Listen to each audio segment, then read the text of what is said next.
Relembrando aí, o volume é a distância entre as partículas e as moléculas e a sua força de interação ela é muito fraca. E o volume não possui, o gás, aliás, a partícula do gás não possui volume próprio. O seu volume é o próprio volume do recipiente. E a pressão nada mais é do que a agitação dessas partículas entre si e entre a parede do recipiente. Vai provocar ali uma certa quantidade de pressão. E agora a gente vai entender um pouquinho sobre a variável temperatura, tá? A temperatura de um gás, gente, ela representa a medida do grau de agitação dessas moléculas. Se na pressão eu consigo calcular essa agitação entre elas, entre si, entre a parede do recipiente, na temperatura eu vou calcular aí o grau de agitação. Lembro que lá na termologia a gente falou sobre as escalas termométricas, que nada mais é do que as medidas de temperatura? Pois é, dentro da termodinâmica e dentro do estudo dos gases, a temperatura também representa o grau de agitação, só que agora das moléculas, tá bom?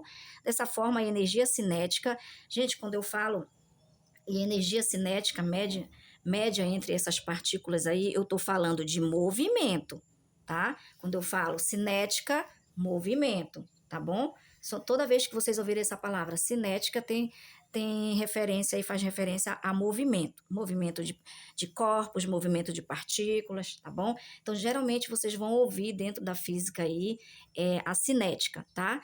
A potencial é quando ela para, quando ela fica em repouso, e a cinética quando ela está em movimento. Então, é um movimento médio aí de translação entre as moléculas, tá bom? Que também é calculado através da medida da sua temperatura, que a gente já aprendeu a fazer esse cálculo de temperatura lá atrás no estudo da termologia.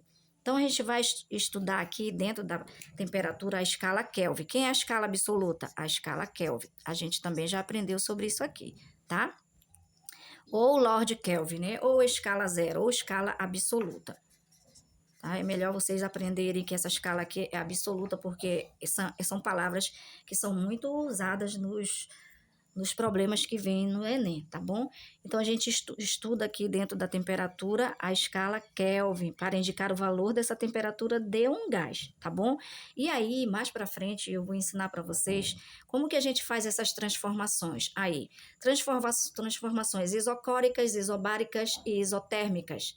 E isocóricas, coros, né, volume, tá? Isobárica, baros, pressão, e isotérmica, temperatura, tá bom? A gente vai aprender isso matematicamente, mas depois que a gente compreender aqui essa teoria do estudo dos gases. Então, vamos relembrar. Pressão, volume e temperatura são as variáveis dentro do estudo dos gases. Daí, a gente vai apresentar aí para vocês a aplicação da termodinâmica, tá bom?